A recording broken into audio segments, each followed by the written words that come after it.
To chapter 20, and we'll get started where we sort of left off, though we didn't finish chapter 20. So let's do this. Let's read verses 1 through 7 just to get us started. We ended, I think, at verse 3 is where we ended the lesson.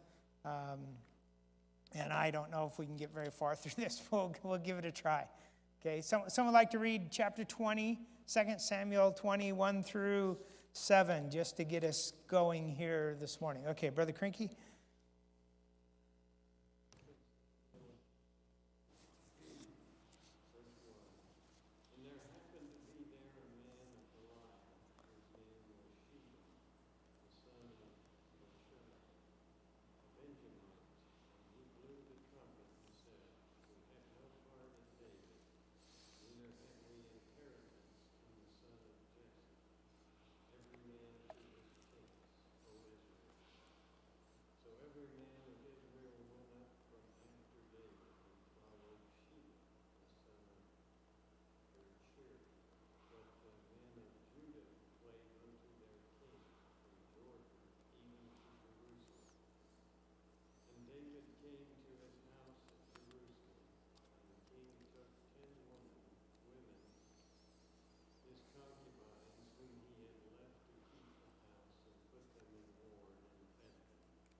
Okay, thank you. And we already prayed, so let me start. It's good to have a guest with us here this morning. Your name is? Steve. Good to have you here, Steve. God bless you. And we're in 2 Samuel, as it says there. So David returns to Jerusalem. Remember, his son Absalom had done the rebellion and had died, and we went through that. And then I call it controversy, caution and controversy. The northern tribes and the tribe of Judah did not see eye to eye in their actions. It means to bring David back to the throne, but he did return. We're not going to go into that, but just to set up the groundwork there. Division and insurgents. Sheba, a Benjamite, which I think is interesting. Why is that interesting concerning who was before David? Yeah, King Saul was a Benjamite. Called the northern tribes to follow him, and it says many followed Sheba. And so David called for his new military general, Amasa, to assemble troops of Judah in 3 days. That's in verses 4 and 5. And so what happened? Do you remember what happened to his former military leader? Which was who? Who was the former leader of the military for David?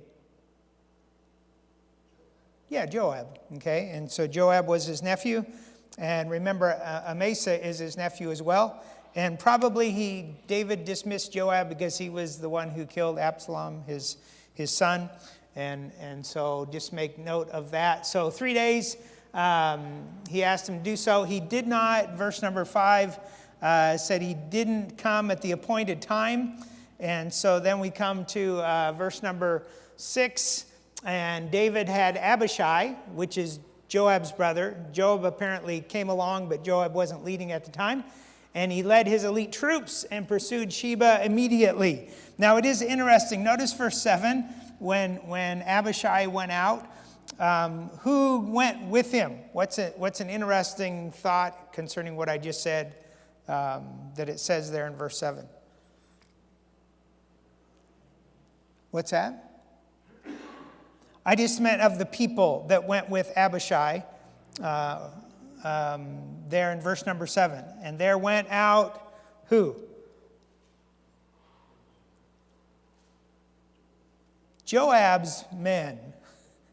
Joab was not the leader, but I think that was probably some elite forces that were probably under Joab's command earlier or previously.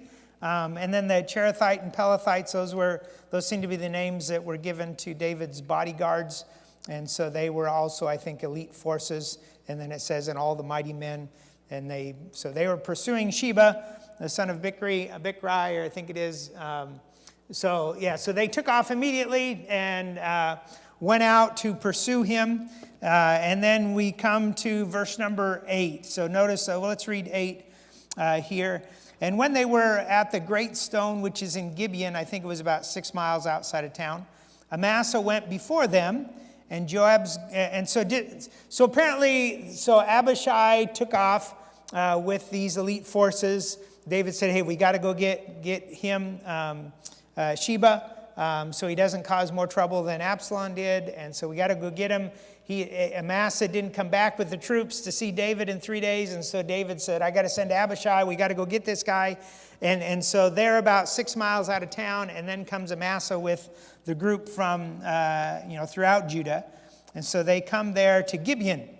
And Amasa went before them, and Joab's garment that he had put on was girded with unto him. And that was probably his military garb it's talking about there. And upon it a girdle or a sash with a sword fastened upon his loins in the sheath thereof. And as he went forth, it fell out. So I don't know if he saw Amasa, and as he had his garments and his sword was there to his thigh, and maybe he bowed down to Amasa, just seeing him, the sword fell out. Okay, so think about that. So the sword came out. Verse number, where are we at? 9. And Joab said to Amasa, art thou in health, my brother? Now here's interesting. They were cousins. Okay, Joab was Zeruiah's son, who was a sister to David.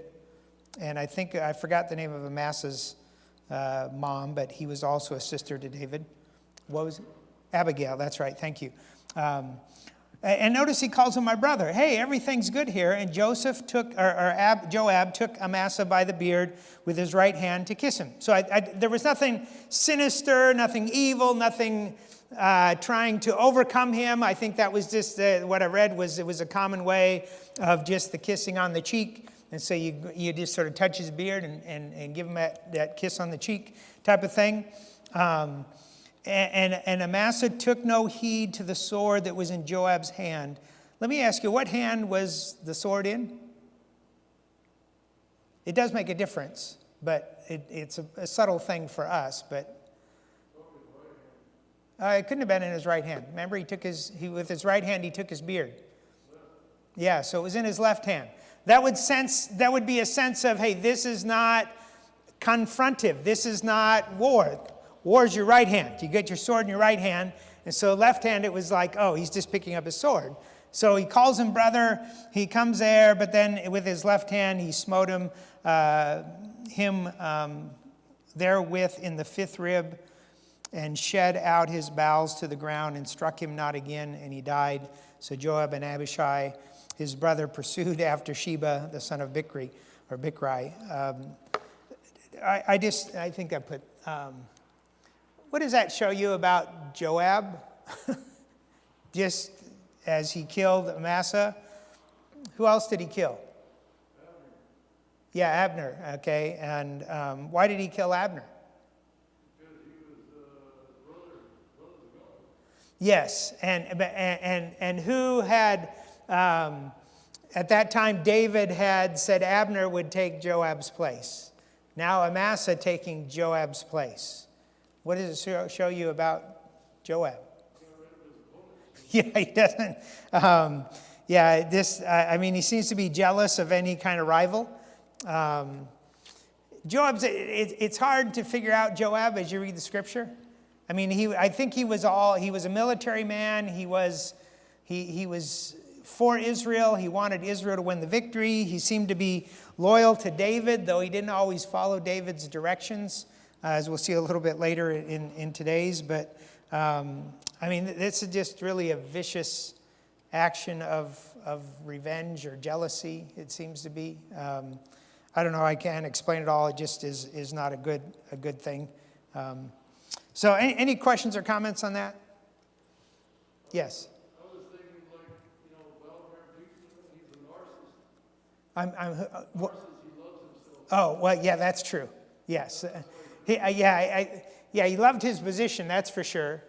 Yes. So Sheba apparently, remember, so now Amasa's been taken out, so they're going to follow Sheba, and he travels. He gained a following as he traveled the country. It does seem like it does say he went through all Israel. Joab continued to pursue him to Abel, that was a town.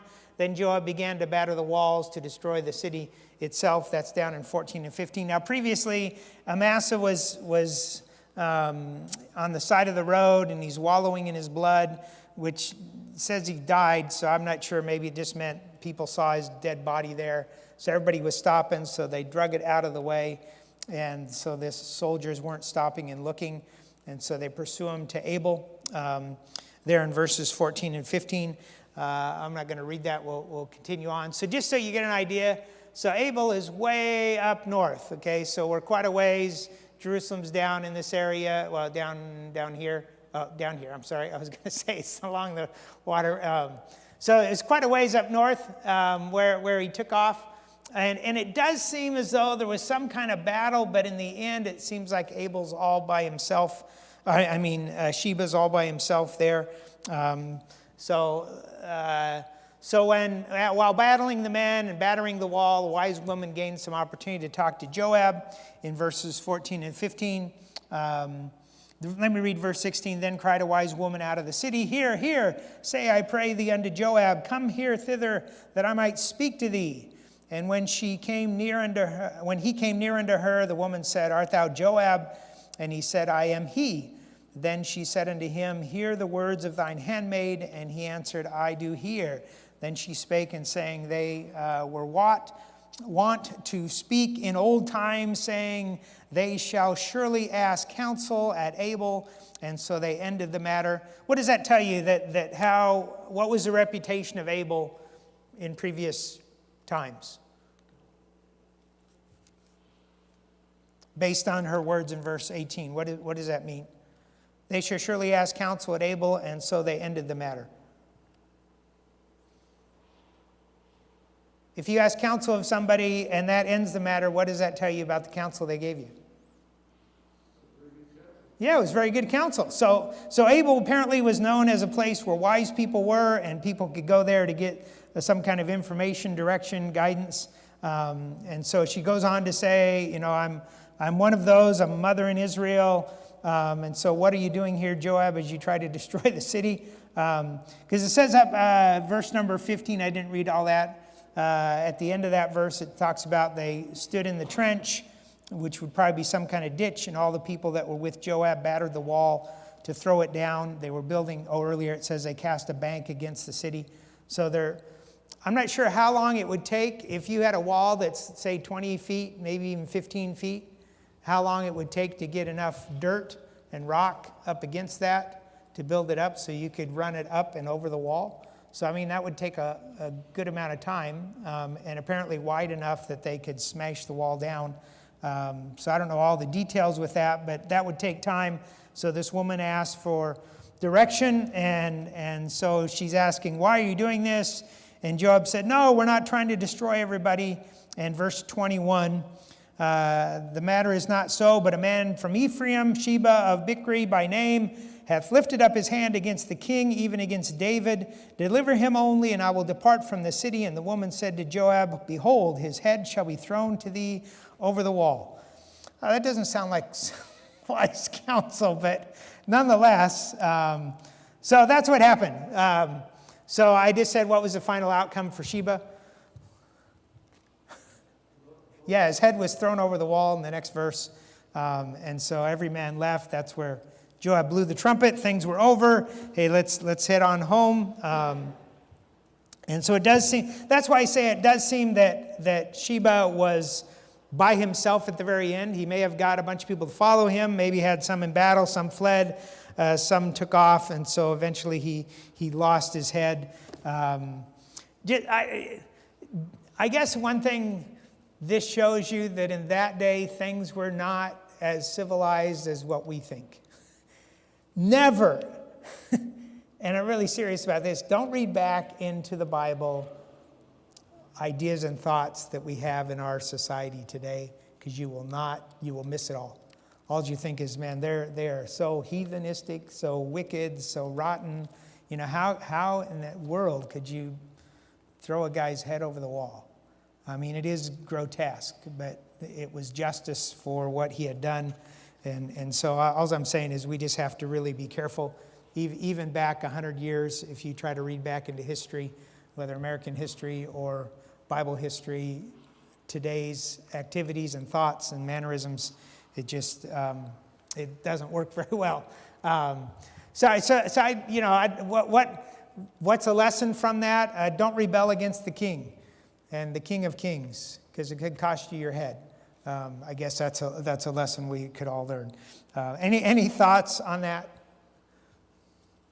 It is not this area is not the most easy passages. So David's kingdom in summary, from 21 through 24. Well, first of all, just the end of 20, it has the leaders that are listed, and I think it's interesting who's back leading his military.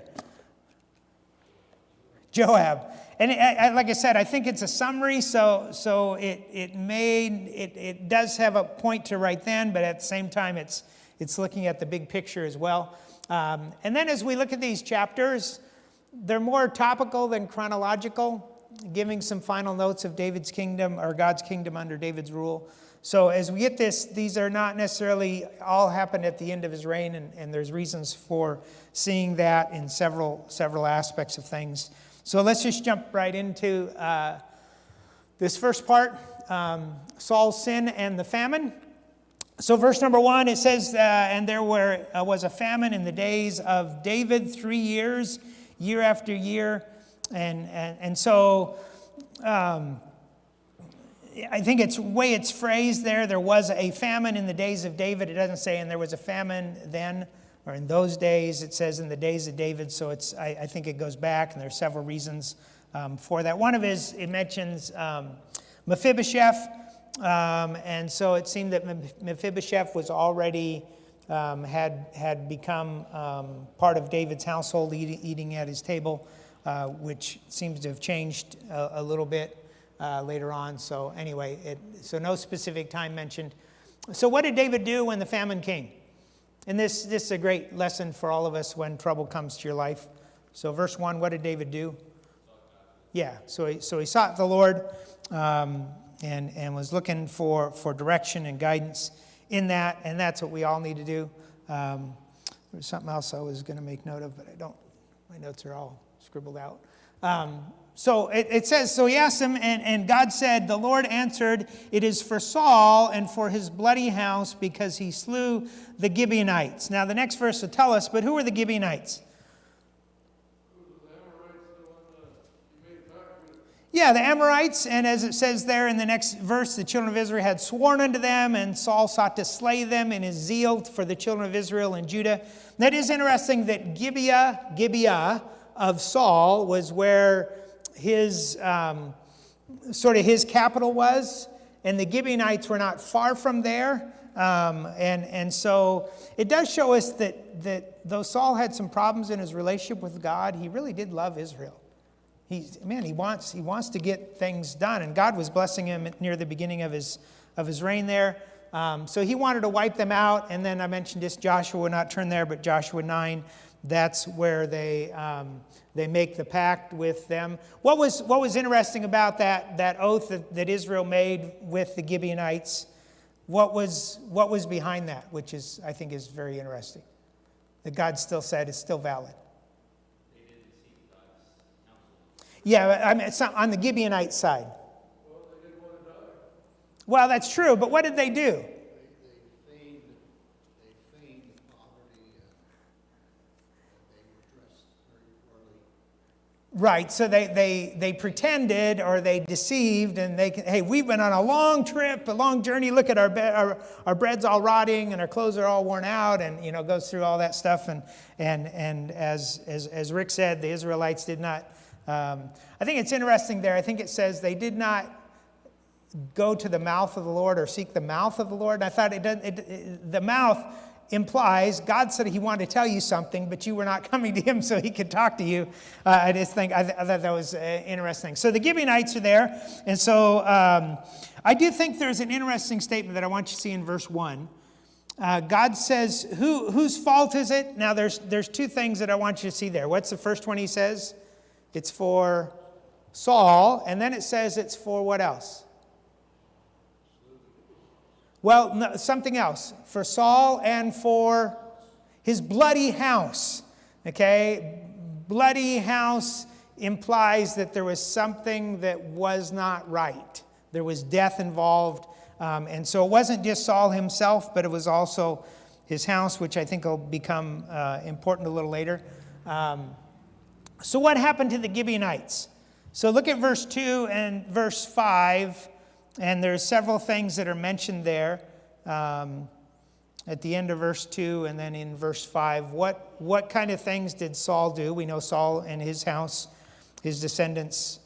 What were some of the things that are said that happened?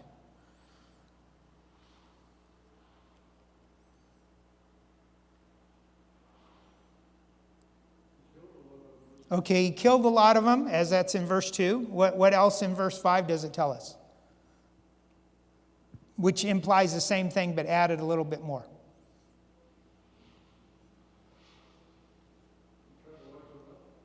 Well, yeah, he tried to wipe them out. He killed them, but then there's something else added to that. Those who lie. Because obviously he didn't kill them all, because some are now talking. Okay? What else did... Okay, I think it's, so there was, he consumed us in verse 5, but then what else did he do in verse 5? He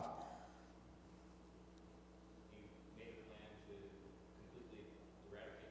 Yeah, he didn't want to, he in other words, the Gibeonites had their town, so Saul comes in and his family and probably troops, and so they're killing them, and then they so wiped out the town that, as they said, that he destroyed from remaining in any of the coasts of Israel. He didn't want us anywhere in Israel. And I think that's, so in other words, they made them homeless. They had no place. They were wandering now. They had no place they could call their own. And so both of those, so kill them and make them homeless, take them out of their villages.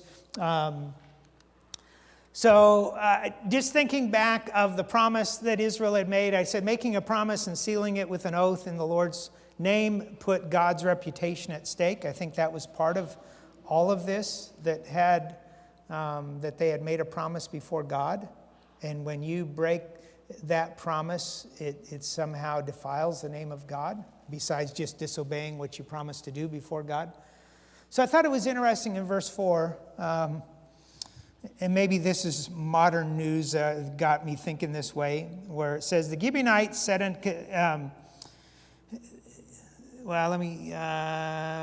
verse 3, David says, well, what do you want us to do to make an atonement for what we've done so you can bless God's inheritance, bless Israel again? And the Gibeonites said, we will have no silver or gold of Saul, nor of his house.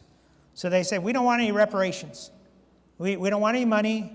We don't want any silver or gold. We're not looking for, being financially off. Neither for us shall thou kill any man in Israel.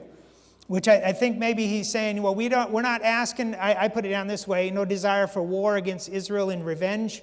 We're not just trying to kill somebody. Okay, that's not what we're doing.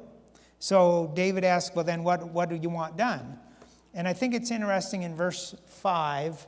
It seemed like I had a question here. No, it's verse...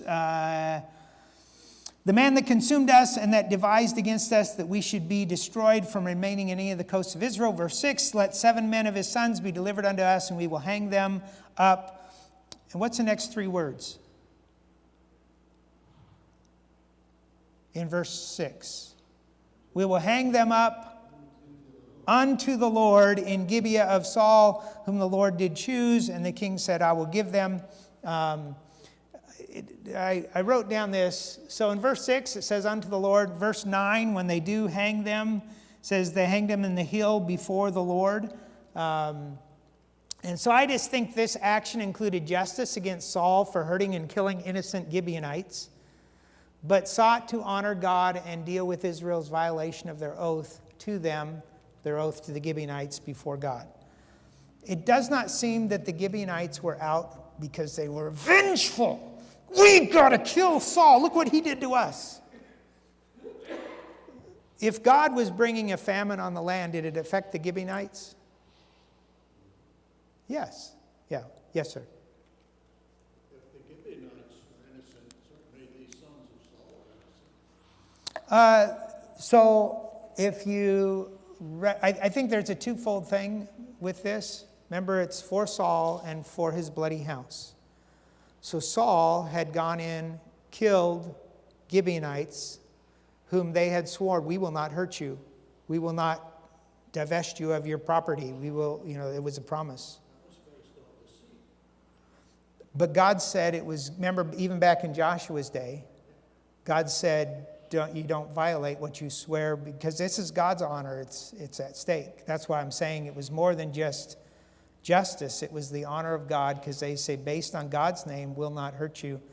So, as it says here, the way it's written out, that when David asked, well, Lord, why is the famine? He said, because of Saul and his bloody house, because he broke the oath that you as a nation made to the Gibeonites. Again, you think, well, that doesn't seem right. But when you bring God into the picture, it seems to change everything. And that just, again, it's not an easy part, but I think part of the aspect that as David chose 7 sons of Saul, that I think it had to do with his bloody house. That there were some who were more involved in the massacre of the Gibeonites than were not. And so I think those are part of it. Now, it's interesting in verse 7 where David's going to, it's up to David. He's got to choose. And so in verse 7 it says, and the king spared Mephibosheth, the son of Jonathan, the son of Saul, because of the Lord's what? Oath that was between David and Jonathan, the son of Saul. So I think it's interesting. If I just wrote this down. Why did David purposely spare Mephibosheth? Because of the oath. And the word oath in verse 7 is from the same Hebrew root of the word sworn in verse 2, which speaks of Israel's promising before God to the Gibeonites, is the same term as David and Jonathan swore before God to spare his descendants. So I just said, and I think this is important, what contrast does that make between David and Saul? If you think about those two things. I'm not speaking of the swearing, but how they dealt with those oaths that were done.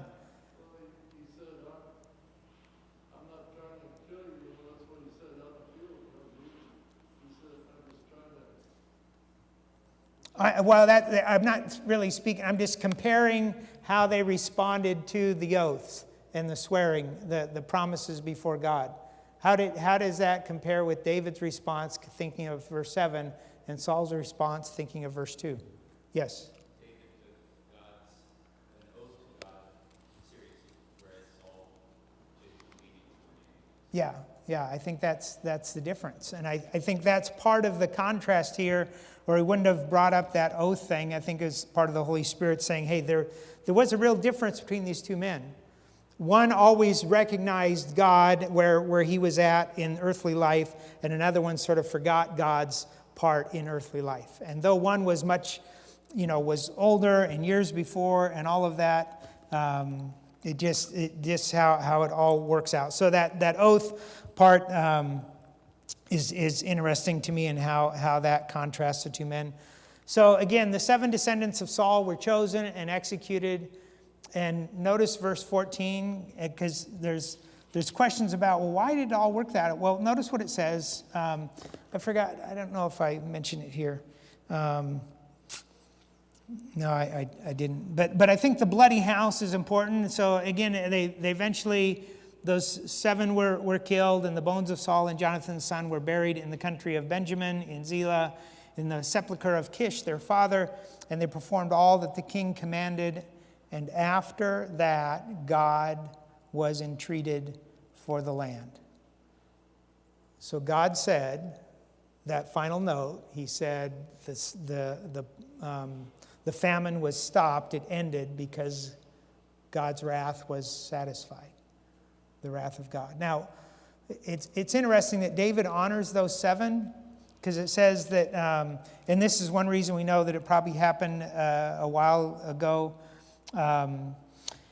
after they were hung, and they seemed to be hung out for a while. But verse 12, and David went and took the bones of Saul and his sons of bones of Jonathan his son that were in Jabesh Gilead. He brought them. They eventually buried them in Saul's father's, which was Kish, his sepulcher, and the 7 men who were hanged, their bones also were buried with the king. And so there was sort of an honorary burial for these 7. Again, it's just all of that's interesting. I think I got that on the next one. David honored those men. I did have it in my notes. When buried the sons of the bones of King Saul and Jonathan, and they all were buried together in Kish's sepulcher. So I'm just going to say this is a horrible story of death. Yet it was the satisfaction of the evil ways, the evil things that had happened, and that was how it was done. And so you can grumble and complain and gripe about, well, how come it happened that way? And how about these innocent people and all this kind of stuff? I guess here's the lesson, and someone mentioned this, and I thought, that's really insightful. It's like Calvary, where God's wrath against sin could only be satisfied by Jesus' cruel death on the cross. And maybe next time you're thinking, well, I don't understand that. Go back and remember that death that is atoning is always messy and bloody and horrible and unfair. And yet it's when there's sin, there's only one way to deal with it.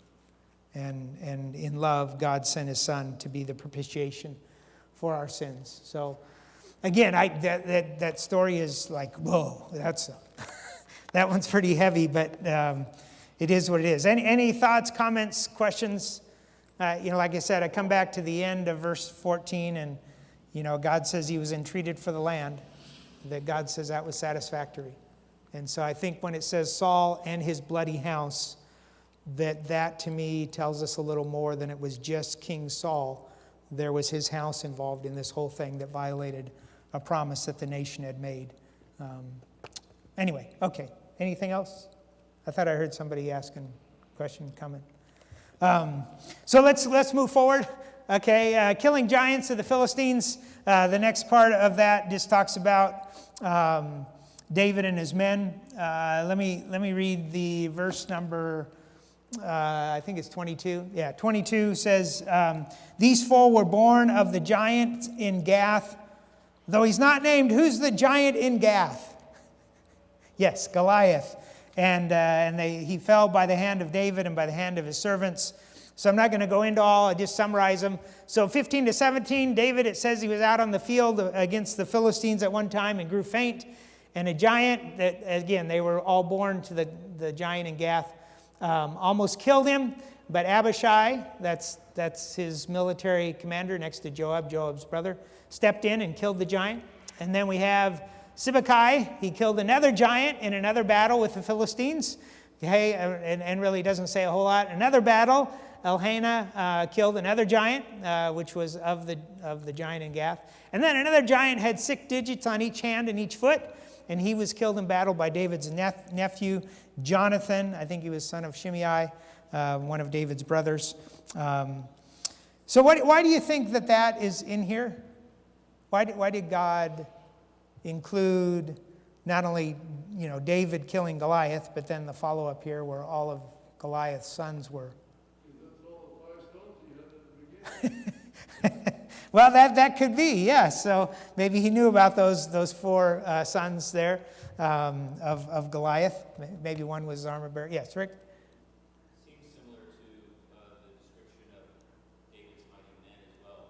Just that David had inspired so many people Amen. to trust God in battles that they were fighting. Amen. Yes, that's good. We won't just try to get through this a little further.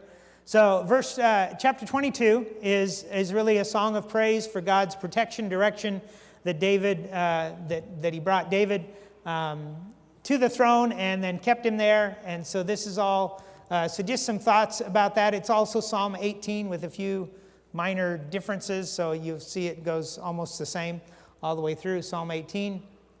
It was probably written at the height of David's power, I think, before the incident with Bathsheba. And then everything that happened to follow that, the consequences. And then David knew that without God's help, none of the victories or blessings could have been his. That seemed to be a very conscious part of this as we go through here. So some of the highlights. So David tells of various ways he viewed God there in the first two. Let's just read. Someone read the first 3 verses for us. Let's read the first 4. Someone like to read those for us? Okay, Rick?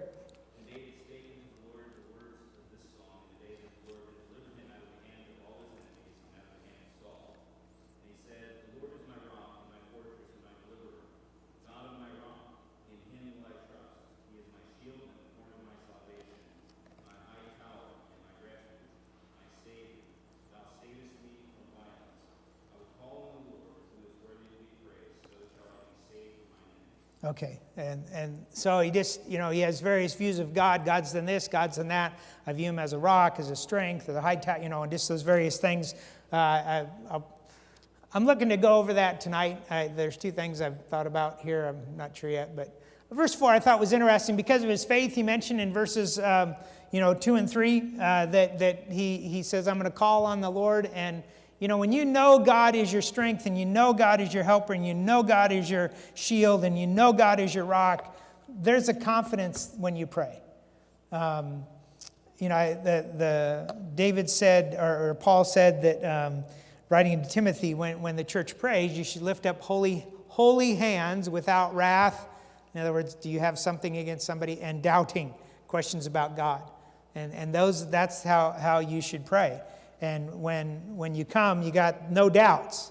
I'm not doubting who God is. I'm not doubting he can do this. I'm not doubting just that confidence when you know who God is. You'll call upon him. I'm not going to go into all the detail, but I think it's very interesting. It's poetic words that David uses in 8-6. And it implies God will move heaven and earth to answer your prayer. And you can go through it yourself. I don't think, why David was praying that waves stopped and he could see the foundation of the earth. But he's saying, hey, God moved things in the natural world to answer prayer. And then he describes how God worked for me in many ways. So at this time in his life, what opened the door for God's blessing to come into his life? And really verse 21 gives us, but it's that whole section. What was it that David says there that opened the door for God to work in his situation?